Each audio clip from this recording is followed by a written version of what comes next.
자, 반갑습니다. 아이고, 야, 참, 먼 길을 또, 이게 직장인들 또 집에서 우리 어머니도 밤에 이 시간 나온 거 쉽지 않거든요.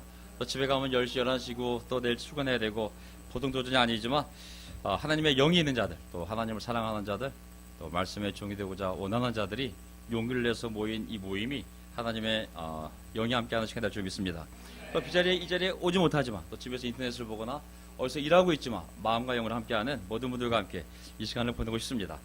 자, 오늘 찬송가 가사 마지막 오늘 찬송가 다 좋았지 않습니까? 뭐 항상 좋지만 그래도 오늘 마지막 가사 평화로다 하늘 위에서 내려오네.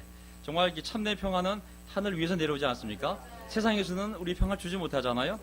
다만 어떻게 내려오냐면 그 사랑의 물결이 영원토록 내 영혼을 덮어줘서 오늘 십자가 공부를 하겠지만 하나님의 사랑이 우리의 영혼을 덮어버릴 때 그때 하늘에서 오는 그 평화만이 우리가 누리는 참된 평화가 아닌가 싶어요. 그거 외에는 평화가 있을 수가 없거든요. 집 문제, 걱정, 결혼 문제, 학业 문제 항상 우리 삶에는 완벽이라는 것이 없기 때문에 학생이 되었던 직장인이 되었던 아니면 장년부, 가정주부가 되었던 항상 어려움이 있거든요. 사실은 오직 평화는 하늘에서 내려오고 오직 하나님의 사랑이 우리를 덮을 때 우리는 그 진정한 평화 속에서 숨을 쉬며 또 교제하며 이 자리에 나올 수 있는 것 같습니다. 자, 오늘 저는 마태복음 27장 지난 시간에 이어서 공부할 건데요. 시간이 오늘 찬송가 매주 올 때마다 우리 형제들이 찬송가를 들려주는데 어쩔 때 보면 큰 대형교회 주일 예배 온 것 같아요. 이렇게 송이 압도하는 게 설교자의 마음도 준비시켜주고 또 우리 듣는 형제님들 마음도 준비시켜주고 참 좋다 생각이 들어요. 예. 정말 우리 그 잠실 영등포 거의 절대 변방 아닙니다. 오늘 뭐 농담삼아 했지만은 우리 교회 센터가 거기 있었고 정말 세계 축 중에 강력한 캠퍼스를 정말 이끌고 나갈 축이 또 그 자리에 있거든요. 그래서 우리 승환이하고 흥남이 이번에 결혼하는데 또 16일 날 또 다 같이 가서 마음껏 축하해 주는 시간이 되길 바라겠습니다. 예, 너무 잘 왔고. 자, 우리 오늘 설교 제목은요. 결국은 바라바는 놓아주고 예수는 채찍질한 데에 십자가에 처형하라라는 빌라도의 처형 명령이 내려지거든요. 이게 예수님이 가신 길이고 또 우리가 갈 길입니다. 이게 넌센스 같지만 강도 중에 강도는 놓아주고 가장 선한 하나님의 아들은 죽어야 되는 것이 넌센스지만 이게 우리가 갈 길이에요. 예수님이 오신 이유리 자기는 죽고 죄인들 살리려고 오신 거기 때문에 이게 말이 안 되는 것 같지만 우리가 이런 인생을 살려고 지사 결정을 했고 그리고 우리 인생에 되지도 않는 말도 안 되는 일들이 많이 벌어질 수밖에 없습니다. 근데 그게 우리의 제자의 삶이에요. 예. 오죽했으면 하나님의 아들이 강도 놓아주고 본인이 죽으셨겠어요. 그래서 오늘 이 제목을 가지고 요점 세 가지가 있는데요. 그냥 굳이 이게 뭐 신학적인 언어로 정리를 안 한다면 있는 본문을 이렇게 세 개 잘라보면 지난 시간에 이어서 결국은 십자가에 처형하라는 빌라도의 명령이 내리고 그 다음에 이제 매달리는 과정, 예수님이 죽어가는 과정, 고난당하는 과정 속에서 사람들의 조롱이 나오거든요. 계속 반복적인 유대인, 로마인, 로마 병정들, 그 다음에 유대인 종교자들, 그 다음에 강조들까지도 예수님을 조롱하거든요. 그리고 계속 사탄의 이런 사탄적인 도전을 하게 됩니다. 내려보라고, 네 자신을 구해보라고. 하지만 하나님의 방법은 내려오는 방법이 아니라 죽고 부활하여 전 세계를 지배하는 왕이 되는 것이 하나님의 방법이지 않습니까? 우리도 결국 마찬가지거든요. 어떤 어려움이 와도 내려오고 돌아가고 포기하고 원망하는 것이 아니라 뚫고 나가야 되거든요. 거기서 죽으면 하나님 우리를 부활시켜서 더 놀라운 삶으로 우리 인도하십니다. 그러니까 우리는 용기를 갖고 계속 예수님이 죽으신 진영 밖으로 나가야 됩니다. 나가서 예수님께로 가서 그분과 함께 계속 복음을 전해야 되는 것이죠. 자, 오늘 시편 22편부터 시작을 하겠습니다. 왜냐하면 시편 22편이 메시아시라고 그래가지고 다윗이 자기가 너무 어려운 심정을 토해내는 시이기도 하지만 다윗이 토해낸 심정 속에서 앞으로 다윗 이후 1000년 뒤에 다윗의 후손으로 오실 하나님의 아들이 십자가에 죽을 때 어떻게 죽을지에 대한 예언이 함께 묻어나오기 때문에 이 중에 어떤 거는 다윗이 경험한 심정이고 어떤 건 다윗이 경험하지도 않았는데도 자기도 모르게 성령에 이끌려서 이 표현이 나와버린 거예요. 나중에 이 표현대로 예수님이 그대로 돌아가시거든요.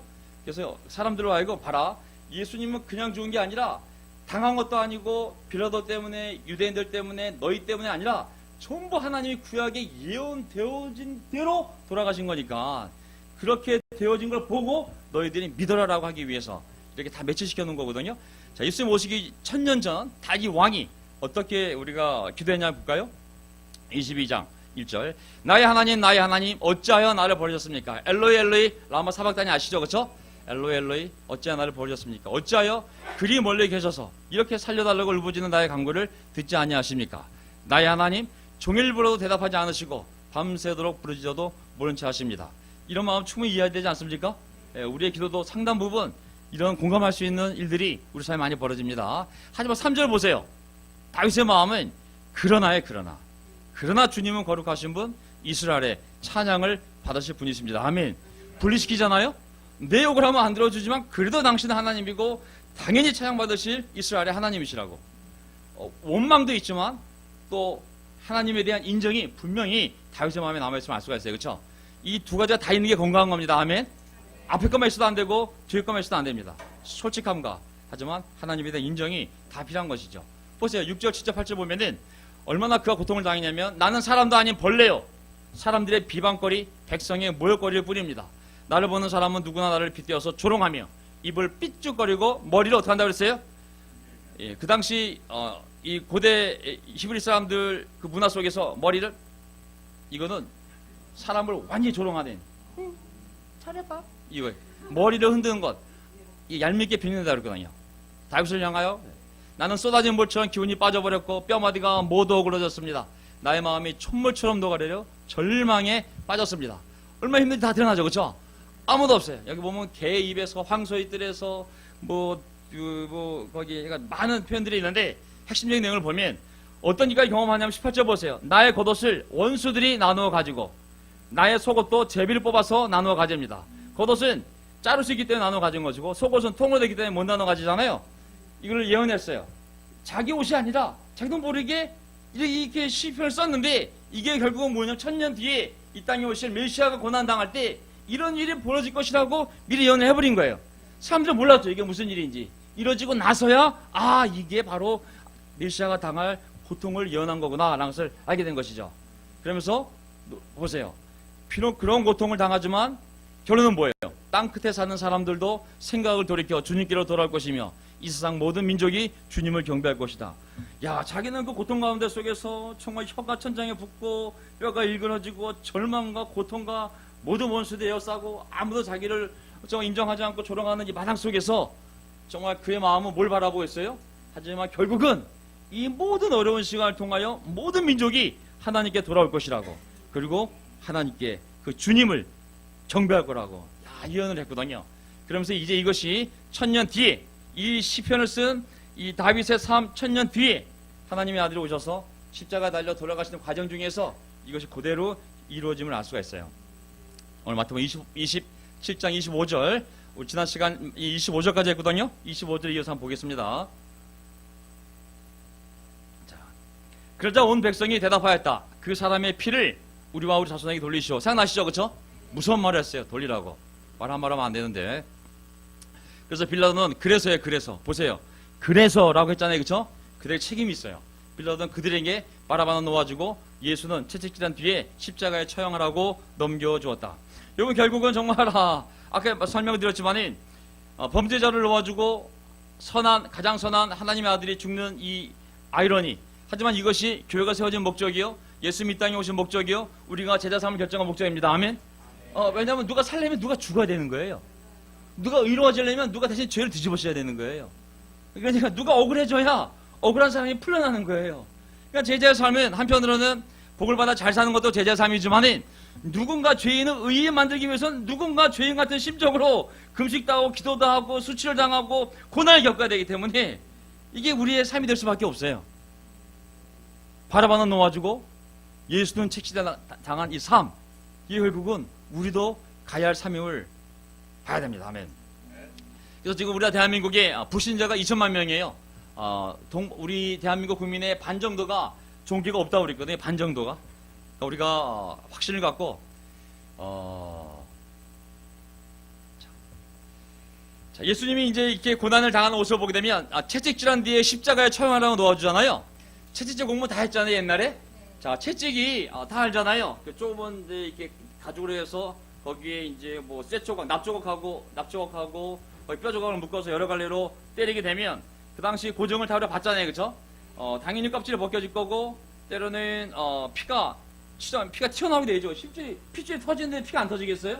피가 터져 나오겠죠. 어쨌든 막 불처럼 팍 터져 나오기도 하고 뼈가 드러나기도 하고 그 기록을 보면 때로는 그 갈고리에 그 껍데기가 벗겨져서 내장이 튀어나오게 된다 그랬거든요. 왜냐면 그 강력한 거잖아요. 그 강력 여러 갈래로 그 쇠가 원심력을 딱 긁어내면 한 대도 아니고 수십 대 계속 때리게 되면 결국은 살이 벗겨지고 내장도 걸려져서 튀어나오게 되면 맞다가 죽는 상황도 생겼다는 것이 역사적 고정 아니겠습니까? 그래서 십자가 달기 전에 사람을 반쯤 죽여놓은 상태에서 매달려고 일부러 십자가를 때렸음을, 이 채찍질을 했음을 알 수가 있습니다. 어쨌든 성경은 너무 자세한 기록을 안 했어요. 왜냐하면 그것을 자세히 기록한다는 것 자체가 할 수가 없는 거예요. 사람이 너무 고통스러우면 말을 해야 안 해요. 올남전 참전했던 아버님들이 부부관계 별로 안 좋아요. 분노가 많은 거예요, 분노. 얘기를 할 수가 없는 거예요. 이 무용담처럼 얘기할 수, 사람이 죽어나가고 발이 잘라나가고 사람을 삶고 그런 것들을 얘기할 수가 없는 거예요. 그러니까 분노는 많고 얘기할 사람이 없기 때문에 말들이 없어요. 그러다가 폭발해, 폭발. 뭐였다면 그냥 폭발을 해버리는 거예요. 성경도 마찬가지. 너무 고통스럽고 너무나 고통스러운 거기 때문에 차마 사람의 언어로 기록을 다 하지 않았어요. 그냥 짤막하게 채찍질한 뒤에 이렇게 돼버린 거예요. 십자가에 매단 뒤에. 그게 얼마나 많은 절규와 엄청난 그 고통의 소리와 그 피 튀김과 엄청난 것이 있지만 성경은 차마 그것을 다 기록하지를 못해요. 다음 후세에 사람들이 그것을 영어로 만들어서 요즘 우리들에게 이제 보여주고 있는 것 뿐이죠. 그래서 십자가에 처형을 하고 넘겨주었습니다. 그래서 예수님이 당한 그 모습은 이미 이사야서, 다윗은 1000년 전이요, 이사야서는 그 후대잖아요. 그렇죠?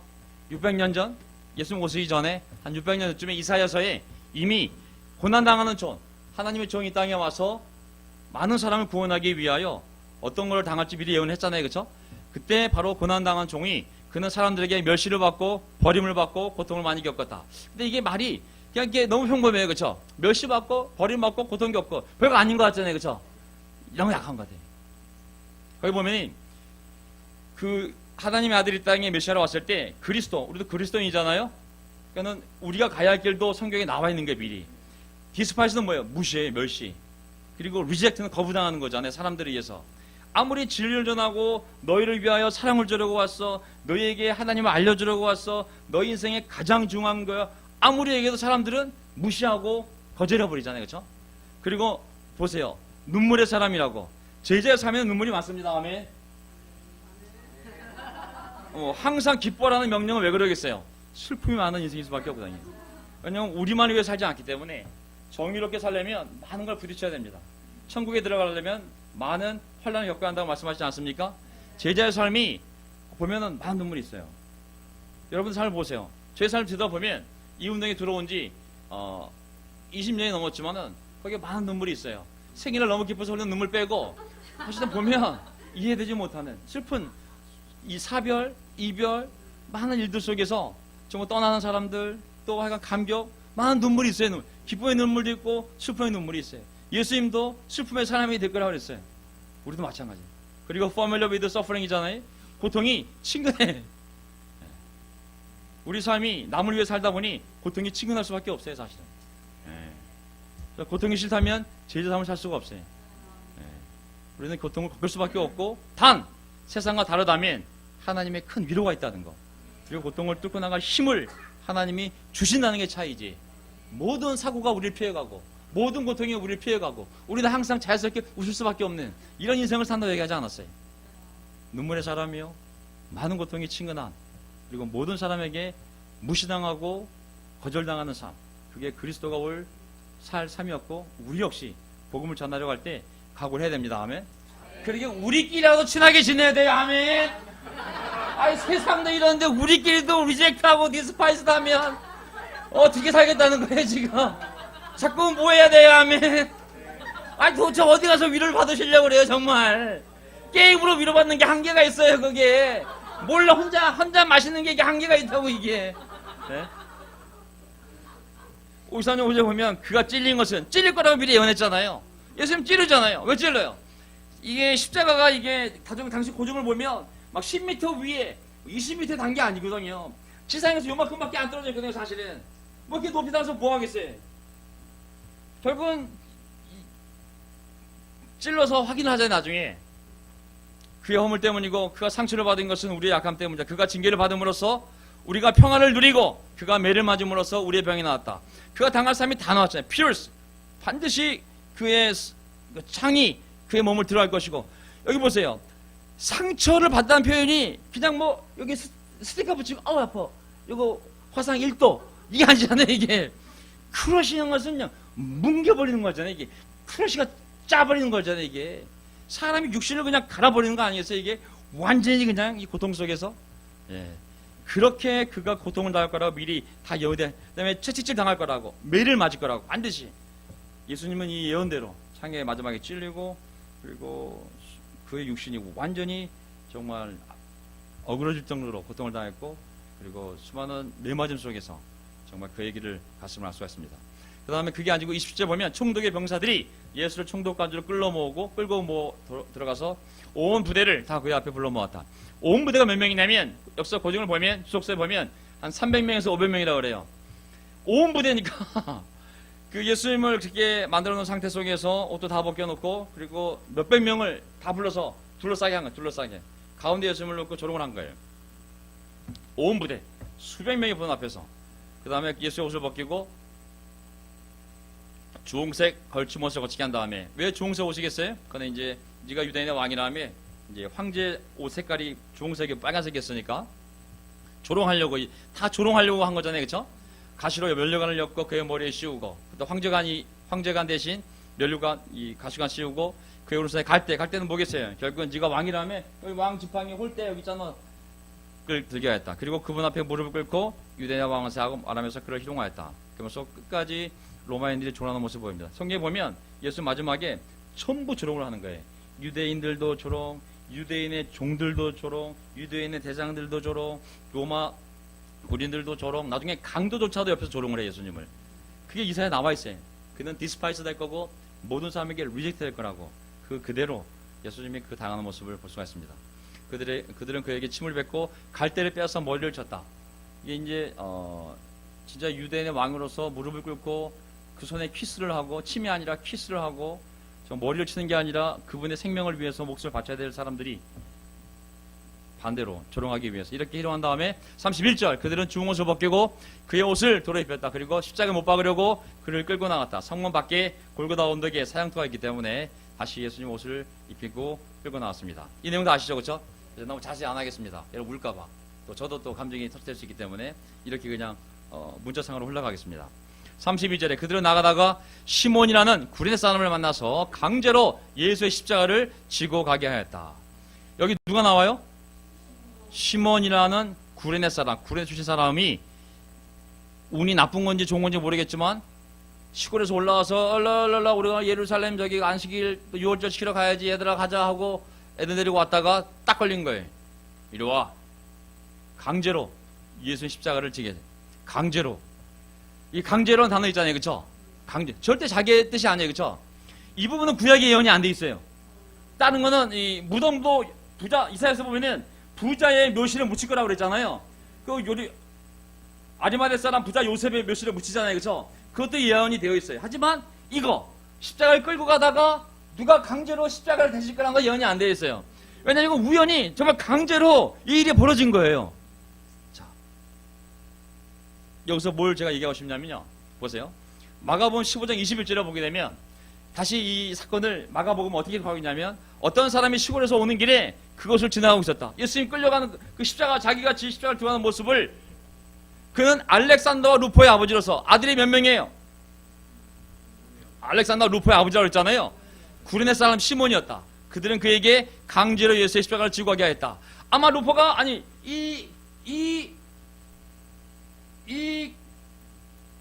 시몬이, 구레네 사람 시몬이 아들도 같이 왔을 텐데, 이게 유월절 그날 밤이니까 아들도 보고 있는데 그 로마 군인한테 이리 와! 가지고 그 죄경을 이거 할 때 속으로 창피하고 이거 내 인생에 무슨 죄를 졌다고 뭐 별별 생각이 다 들지 않았겠습니까? 강제로. 하지만 나중에 어떤 일이 벌어졌을까요? 너무 재미난 일이 벌어졌어요. 로마서 16장 13절 보면 주님 안에서 택하심을 받은 루포와 그의 어머니에게 문하여 주십시오. 그의 어머니는 곧 내 어머니이기도 합니다. 대단하지 않아요? 사도 바울이 마지막 그 서신서 보면은 야, 그 아들 루포하고 그의 어머니 누구겠어요? 시몬의 아내 아니겠어요?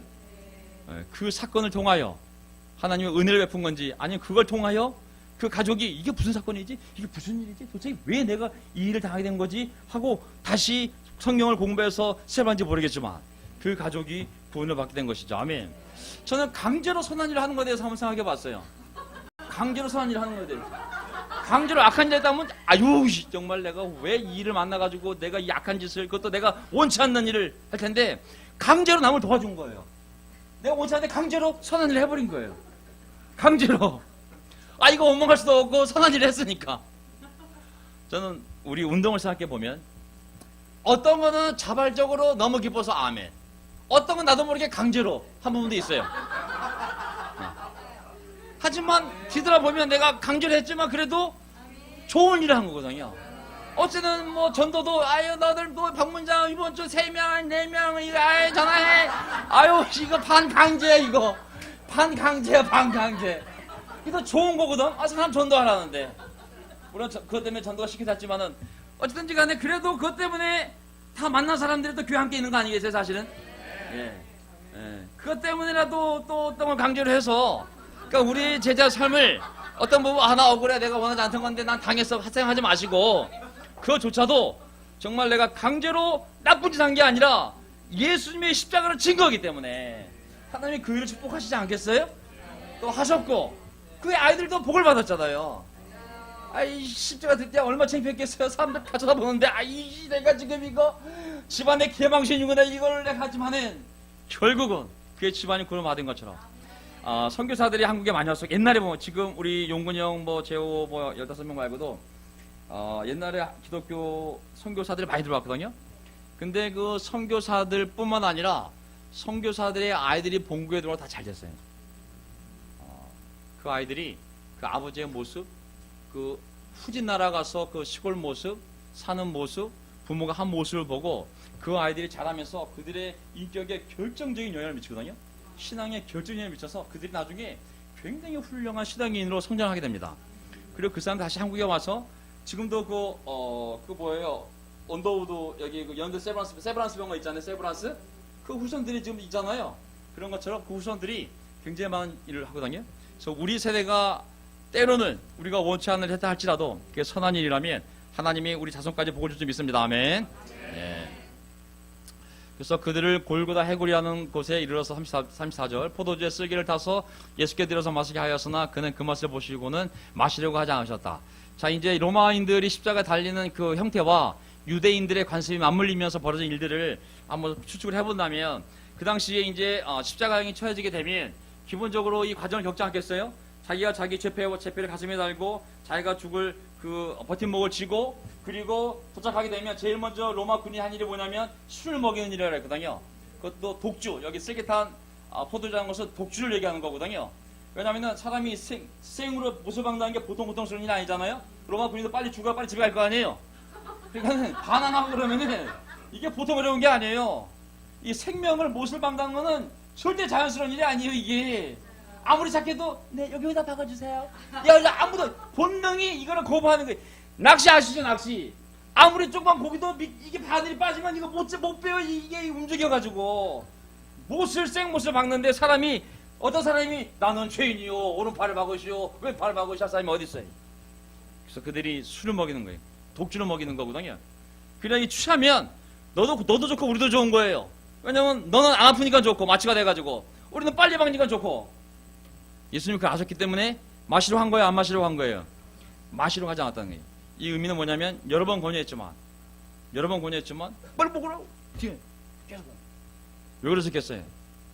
내가 가는 길은 모든 사람의 죄값을 치르는 길이기 때문에 마취된 상태로 당하면 안 되는 거예요. 마취가 되면 어떤 거예요? 마취가 돼가지고 정신 잃었어요. 죽었더니 천국이야. 벌써 끝났어? 이게 아닌 거죠. 그 6시간 동안의 고통을 다 뚫고 지나가야 되는 거거든요. 그래서 잠언 32장 6절 보면은 독한 술은 죽을 사람에게 주고 독한 술 누구한테 주라고 그랬어요? 죽을 사람. 그 고통을 잊을 수 있도록 여기까지 하겠습니다. 또 술 마시는 거 정당하지 않도록. 다음 구절이 걱정이 돼요. 포도주는 마음이 아픈 사람에게 주어라. 그가 그것을 마시고 자기의 가난을 잊지 않을 것이고 자기가 어떤 것을 기억하지 않을 것이다. 저는 6절 앞부분만 사용했습니다. 35절. 그들은 예수를 십자가에 못 박고 나서 제비를 뽑아서 그의 옷을 나누어 가졌다. 네, 보세요. 뭐 옷을 보면 아니지만은 어쨌든 예수님이 독주인지 알면서도 거부했어요. 자기가 죽어야 될 이유, 죽어야 할 길 아셨기 때문에. 35절. 그들은 예수를 십자가에 못 박고 나서, 간단하지 않아요? 이게 쉬웠겠어요? 사람을, 생사를, 두 팔을, 두 다리를 모아서 못을 박는데 이 한 줄로 끝난 문제가 아니잖아요.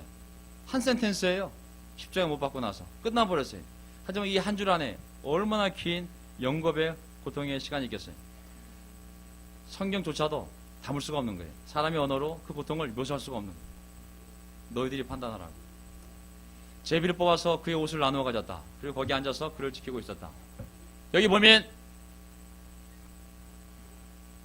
우리 딸 우는 소리가 들리네. 저거.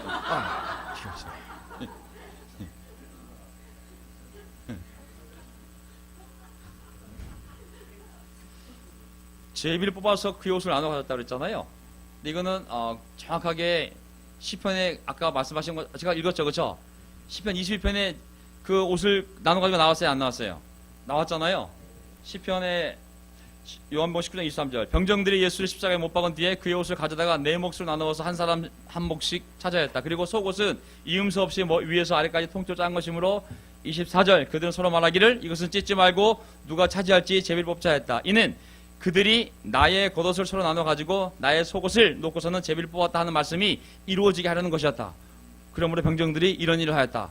이게 요한복음 19장에 나와 있는 구절이거든요. 그러니까 이런 자그마한 디테일조차도 하나님이 이미 내가 보낸 아들이 메시아가 종이 어떻게 그 사역을 감당하기 위하여 그 길을 갈 때 일어날지를 미리 다 알려준 거예요. 그러면은 이게 예언되었는데 이루어졌네, 예언되었는데 이루어졌네. 그러면 정확하게 이분이 예언되어진 메시아임을 확신할 수가 있잖아요, 그렇죠? 그래서 이런 디테일한 것들을 전부 하나님이 이미 성경 안에 성령을 통하여 다 기록을 해놓은 거죠. 그대로 겉옷은 그대로 겉옷은 나눠갖고 속옷은 제비를 뽑아 나눠가는 거 그대로 천년 전 예언된 대로 그대로 예수님의 옷이 그대로 이렇게 했다는 것을 말씀하시는 거죠. 두 번째 포인트 끝나겠습니다. 십자가에서 내려와 보아라. 이제 사람들이 매달린 예수님을 향하여 조롱하기 시작합니다. 37절. 그리고 그의 머리 위에는 이 사람은 유대인의 왕 예수다. 이렇게 쓴 죄표를 붙였다. 그때 강도 두 사람이 예수와 함께 십자가에 못 박혔는데 하나는 그의 오른쪽에 하나는 그의 왼쪽에 달렸다. 지나가는 사람들이 머리를 흔들면서 예수를 모욕하여 말하였다. 성전을 허물고 삶을 지키던 사람아, 네가 하나님의 아들이거든 너나 구원하여라. 십자가에서 내려보아라. 또 조롱 들어갑니다. 그렇죠? 이거 마귀가 예수님 광야 40일 금식 때 했던 사탄의 그 유혹이잖아요. 그렇죠? 네가 하나님의 아들이거든. 네가 하나님의 아들은 돌을 빵으로 만들어 먹을. 너나 구원하라고. 네 배고픔이나 채우라고. 다시 마지막 순간에 모든 사람을 통하여 예수님을 조롱하며 도전을 줍니다. 이제. 근데 여기 보세요. 자, 시편 20편 아까 읽었죠, 그렇죠? 나를 보는 사람은 누구나 나를 비켜 조롱하며 입술을 삐죽거리며 머리 흔들리면서 얄밉게 빈정된다고 하지 않았습니까? 그대로 그들이 썼던 표현을 그대로 지금 천년 전에 기록해놓은 표현 그대로 사람들이 예수님께 하게 됩니다. 죄송합니다. 그와 같이 대장들 줄파스들과 장로들과 함께 조롱하면서 말했다. 그가 남은 구원하였으나 자기는 구원하지 못하는가 보다. 그가 이스라엘 왕이시니 지금 십자가에서 내려오시라지. 그러면 우리가 그를 믿을 터인데 그가 하나님을 의지하였으니 하나님이 원하시면 이제 그를 구원하시라지. 그가 말하기를 나는 하나님의 아들이다 하였으니 말이다. 자 보세요. 이제 유대인 일반 사람들, 유대인 종교 지도자들 44절 보게 되면 함께 십자가에 달린 강도들도 마찬가지로 예수를 욕하였다. 모든 사람이 예수님을 조롱하는 모습을 보이거든요. 사실 핵심은 간단해요. 자, 너 하나님의 아들이라고 그랬지? 유대인의 왕이라고 그랬지? 하나님 의지하였잖아. 그러면 지금 하나님의 아들이고 유대인의 왕이고 하나님 의지하였으면 이제 하나님이 구해야 될 거 아니야? 너 하나님의 아들이면 내려와. 너를 구원해. 하나님이 너를 도와줄 거고 그렇다면은 네가 이게 사실이라면 하나님 너를 도와줘야 되고 하나님 너를 구원해야 되고 그러면 네가 내려올 수 있어야지. 이게 조롱의 내용이거든요. 조롱의 내용. 근데 이 조롱은 우리에게도 해당이 됩니다. 예, 조롱은 우리에게도 해당이 됩니다. 지혜 삶을 살 때 보면 우리가 세상에 당하는 조롱의 내용이 바로 이러한 것들이거든요. 그렇게 하나님 열심히 있는다며, 그렇게 열심히 살았다며, 그렇게 섬겼다며, 그럼 네가 잘 됐어야지. 그렇게 하나님 의지했다며, 하나님 널 구원했어야지. 우리가 이 사탄의 도발적인 유혹을 넘기지 못하면 우리 마음속에 우리 삶을 뒤돌아보면서 우리도 하나님을 의심하면서 하나님에 대한 원망, 지난 삶에 대한 원망, 사람에 대한 원망, 날 세워준 사람에 대한 원망, 디사파하던 사람의 원망, 목사들의 원망, 내 자신에 대한 원망, 모든 것이 원망스러워지면서 믿음을 확 잃어버리고 십자가 내려가 버립니다. 내려갈 수 있어요. 그 분노 속에서 내려가 볼 수 있습니다. 믿음을 잃어버리게 되면 내가 헛살았나? 휙 다시 세상으로 돌아갈 수가 있어요. 하지만 하나님의 방법은 뭐냐면 그들이 조롱한 것이 다 사실이에요. 사실이에요. 그렇죠? 네가 하나님의 왕, 하나님의 아들이라며 맞잖아요. 아들. 그렇죠? 네가 유대인의 왕이라며 왕 맞잖아요. 그렇죠? 하나님께 의지하였다며 맞잖아요. 하나님이 세 가지를 다 하실 거거든요. 이제 왕이라면 네 능력으로, 아들이라면 하나님의 도움으로, 그 다음에 네가 의지하였다면 하나님께 하나님의 능력으로 구원을 하라고. 하나님 구원하시잖아요. 그렇죠? 방법은 뭐냐면 내려오는 방법이 아니라 그 고난을 뚫고 나갔을 때 뚫고 나가게 한 다음에 부활시켜서 그들이 조롱한 내용을 다 이루어지게 하잖아요. 그렇죠? 우리가 어려움이 올 때 세상에 우리를 조롱할 수가 있어요. 우리 자신도 우리가 우습게 보일 때가 있어요. 그때 나도 나를 구원 못하면서 뭐 하고 우리가 십자가를 내려가 버리게 되면 조심하세요. 하나님 우리를 구원하는 방법은 뚫고 나가서 하나님의 약속을 이루는 것이 하나님의 방법이지 우리가 믿음을 잃고 돌아서서 십자가를 내려가는 것이 하나님의 방법이 아닙니다. 아멘. 우리가 걸어온 지난 20몇 년은 십자가의 길이었음을 믿습니다. 아멘. 많은 사람들을 구원하기 위하여 이 교회가 세워졌고 얼마나 많은 전도와 성역 공부와 헌금과 헌신과 교제와 디스플린과 도전과 얼마나 많은 돈을 수련회 교제에 우리 사람 다 바치지 않았어요? 돈의 문제가 아니라 너무 고생해서 때로는 호주로 또는 미국으로 캐나다로 다시 돌아오고 때로는 질병에 걸려서 고통을 당하기도 하고 정말 저는 머리도 많이 빠졌고 정말 우리 보면은 각자가 감당할 수 없는 많은 고통을 당했거든요. 사실은 이게 십자가의 길이었고 예수님을 따르겠다고 믿습니다. 아멘. 물론 우리가 실수도 있고 뭐 죄도 짓고 의심도 하고 있었지만은 기본적으로는 하나님을 따르기 위하여 또 십자가의 길을 기꺼이 가기 위하여 내 자신을 부인하기 위하여 이 자리에 함께한 줄 믿습니다. 아멘. 그 과정에 질병도 받고 집도 잃어버렸고 정말 사람들이 잘못된 디스플린 때 상처도 받았고 인정해요. 저 잘못했으니까 저 때 따간 사람들도 있었고 제 성격을 감당 못하고 하지만 그런 실수에도 불구하고 우리는 믿음을 지키고 하나님을 이 안에서 따르든 밖에서 따르든 따르고 있다면 우리는 예수 하나님을 의지하고 여기까지 온 줄 믿습니다. 아멘. 난 반드시 그가 우리를 구원할 줄 믿습니다. 반드시 세상 사는 걸 조롱하지만 그 조롱의 내용이 반드시 현실로 이루어질 걸 믿습니다. 우리는 하나님의 자녀이고 하나님은 반드시 우리가 의지하였기에 우리를 구원할 줄 믿습니다. 아멘. 그 믿음을 가지고 우리가 계속 나가시길 바랍니다. 십자가를 내려가는 방법이 아니라 뚫고 지나감으로써 하나님 주는 복을 반드시 바꿔야만인 믿음의 형제자매들이 되기를 바랍니다. 아멘. 결국은 난 12시부터 온 땅을 뛰어버서 오후 3시까지 이대명 아시죠? 그렇죠? 3시간 동안 깜깜 하나님의 임재죠. 그렇죠? 하나님의 임재하면 천둥 번개 지진 많이 일어나잖아요. 그렇죠? 하나님의 아들이 딱 목숨을 끊기 3시간 전부터 온 세상이 깜깜해지면서 하나님이 자기 아들과 함께하고 있음을 보여주는 거죠. 이 자연에게 반응하는 거예요. 사람이나 자연이나 강력한 걸 만나면 자기도 모르게 반응을 하게 돼 있어요. 우리 자매들 솔직히 생각해 보세요. 손 들지 말고 갑자기 하는데 남자 연예인이 지나갔어. 연예인인지 아닌지 너무 잘생겨 지나갔어. 얼굴이 돌아가 안 들어갔었죠. 저절로 들어가지 않아요? 형제들도 솔직히 그냥 하면서 개 힘들지 그랬는데 누가 너무 연약한 여자 지나갔어요. 사람이 본능이 너무 무서운 귀신을 보면 사람이 의지나 철학과 상관없이 인격과 상관없이 육체가 그냥 반응하는 게 있어요. 자연도 마찬가지인 거예요. 하나님이 임재하면 자연이 산이 떠는 거예요. 그 지진이 떠는 게 하늘이 감당을 못해. 천둥이 쳐. 어쩔 수가 없는 거예요. 그냥 물리적인 자연의 현상인 거예요. 그 아들이 이제 죽음에 임박하니까 깜깜해져 버리는 거예요. 그냥 어쩔 수가 없는 거예요. 자연 현상이 이게 지진도 일어나지 않아요? 나중에 보면은 3시쯤에 이제 예수님 돌아가시기 전에 엘리 라마 사박다니 나야 하나님 어찌 나를 보셨습니까? 이 고백도 아까 그 고백이잖아요. 그렇죠? 10편 22편에 여기 잘 보세요. 6시간 고통을 당하고 하나님이 자기가 벌당을 알았어요. 호칭이 뭐예요? 하나님에 대한 호칭이. 그래도 나의 하나님이에요. 우리가 사람을 원망하게 되면 그 사람은 인정 안 하는 게 있어요. 당신이 무슨 하나님이야? 나의 하나님? 아니, 저 사람들의 하나님. 하지만 예수님은 8시간 뒤에 그 고통을 당하면서도 하나님이 자기를 죄인으로서 버렸음을 인식했지만 그래도 마이 갓, 나의 하나님. 우리가 어려울 때 나의 하나님을 잊지 말아야 돼요. 아멘. 많은 사람들이 어려움이 올 때 나의 하나님을 낯잘 빼버려요. 그들의 하나님? 나의 하나님은 아니라고. 예수님은 나의 하나님이었어요. 어떤 어려움이 와도 나의 하나님이라는 믿음만 잃지 않으면, 아까 10편 22편 다시 한번 보세요. 반드시 하나님이 우리를 십자가에서 내려오게 하는 것이 아니라 그걸 뚫고 지나가게 해서 반드시 하나님이 우리를 구원할 줄 믿습니다. 아멘. 네. 상황으로 봤을 때 날 버리셨군요. 이게 뭡니까? 제 나이, 제 삶, 저 버리신 거 아니에요? 그래도 이 훈련, 이 고난, 이 역경 속에서도 하나님은 나의 아버지고 나의 하나님이에요. 왜? 그분의 약속과 능력과 교육은 하나님 없는 거거든요. 그걸 믿고 뚫고 나가야 돼요. 믿지 않으면 돌아가는 거예요. 십자가에서 내려가는 거예요. 신앙을 던져버리는 거예요. 성경을 던져버리는 거예요. 교회를 던져버리는 거예요. 관계를 던져버리는 거예요. 아무것도 없어요. 뚫고 나가야 돼요. 저도 마찬가지로 뚫고 나왔고 지금도 뚫고 나가고 있습니다. 아멘. 결국은 9시 들어가는데요. 그래서 어쨌든 이렇게 해서 아는 내용들이기 때문에 또 한번 포도주를 이제 또 갖고 오거든요. 포도주, 신포도를 또 한번 갖고 오게 됩니다. 그래서 다시 또 먹여주려고 합니다. 예수님 입에.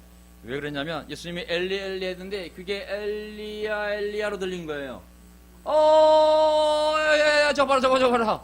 저거 엘리야 부르네, 엘리야 부르네. 자, 하나님의 아들 했으니까 엘리야 불렀으면 엘리야가 와서 구할지도 모르잖아. 야, 엘리야가 온다 그랬으니까 정신 좀 들게 저 포도주 좀 갖다 줘 가지고 엘리야 계속 불러가지고 어디 하나님이 구하나 구하지 않나 지켜보려고 그 소리를 듣고 가서 포도주를 또 먹이는 거예요. 결코 좋은 동기로 예수님한테 갖다 준 것이 아닙니다. 결국은 50절 보면 예수께서 다시 큰 소리로 외치시고 숨을 거두셨다. 숨을 딴 것은 이제 자기 영혼이 떠나갔다고 표현이 되어 있거든요. 그래서 예수님이 딱 자기 육신을 떠나가는 모습으로 표현을 합니다. 그러면서 어떻게 됐어요? 보아라, 성전 휘장이 어떻게 됐어요? 찢었다 그랬잖아요. 그쵸? 자, 성전 휘장이 찢었다. 이거를 성경에 기록했어요? 안 기록했어요? 기록해놨잖아요. 찢어지지 않잖아요. 우리가 알게 뭐예요? 성경에 기록했으니까 아는 거 아니에요. 그쵸? 하나님이 일부러 기록을 시킨 거예요. 예수님이 숨을 거두자마자 성전이 찢어졌다, 성전 휘장이 찢어졌다고 기록한 데에는 하나님의 이유가 있지 않겠어요? 왜 그것을 기록했냔 말이에요. 예수님이 죽은 것하고 성전 휘장 찢어진 것하고 무슨 상관이 있길래 하나님이 그걸 기록해놓고 우리 보고 그것을 통해 뭘 깨달아 가신 거 아니에요. 그렇죠? 무슨 말이냐면 성전 휘장이 뭐냐면, 자, 성전 휘장은 뭐냐면 성소에 보면 성소 안에 성소와 하나님이 임재하시는 법궤 그 사이에 성전 지성소 사이에 휘장이 있어요, 없어요? 커튼이 내려져 있잖아요. 그렇죠? 여기는 1년에 한 번만 들어갈 수 있어요. 그렇죠? 누가 들어가요? 대상 한 번 들어갈 수가 있어요. 언제? 대속죄일날 이스라엘 백성들의 모든 죄를 용서만 받기 위해서 1년에 딱 한 번 완전히 옷을 입고 대제사장이 한 번 들어갈 수 있어요. 2번 들어가면 죽게 돼 있어요. 들어가서 까불면 죽게 돼 있어요. 그래서 줄을 달고 들어가야 돼요. 안 움직이면 끌고 나와야 되거든. 그렇게 무서운 곳이 성전 휘장인 거예요. 이 성전 휘장이 예수님 죽자마자 찢어졌는데 아래에서 위로 찢어졌어요? 위에서 아래로 찢어졌어요? 그러면 사람이 찢은 거예요? 위에서 찢은 거예요? 그렇죠.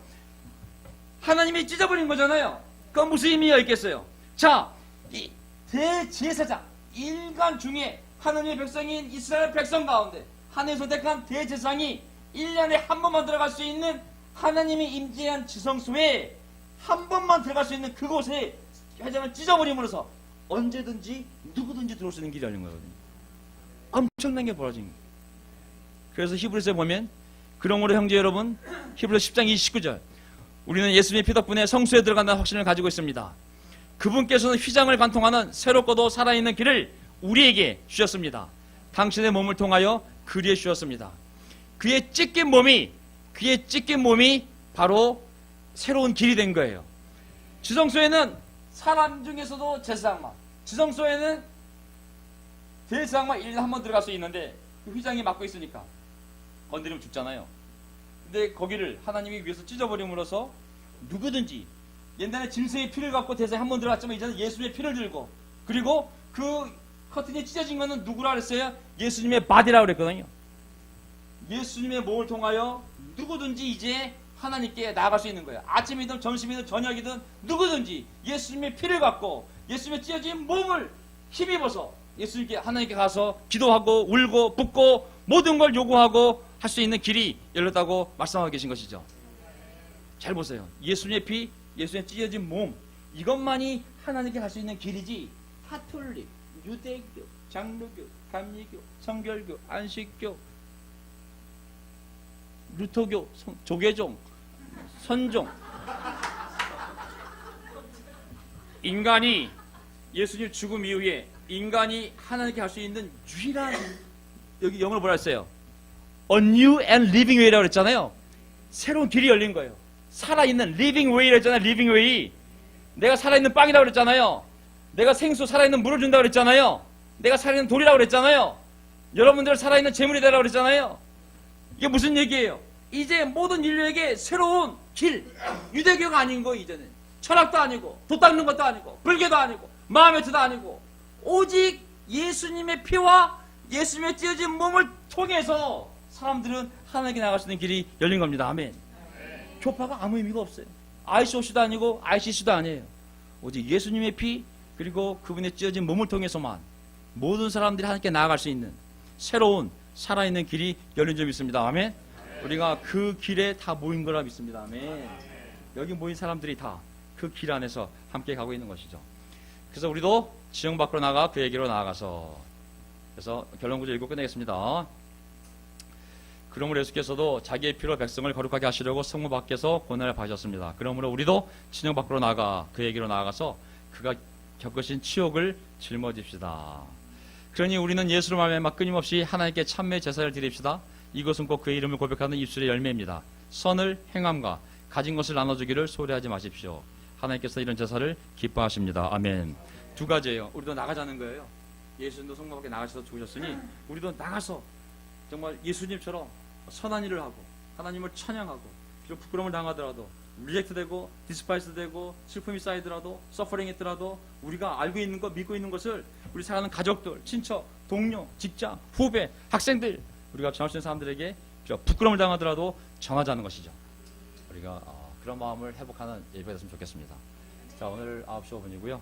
잠깐이라도 우리 15분 다시 만나기로 하고 10분 사이에 식사 안 하시면 식사하시고 그리고 차 한잔 마시면서 기도하시면 기도하시고 소급하시고 다시 만나도록 하겠습니다. 15분에 만나서 여기서 기도하고 헤어지도록 하겠습니다. 마지막 찬송 준비해 주시고 그리고 마지막 기도는 제가 생각해 보도록 하겠습니다.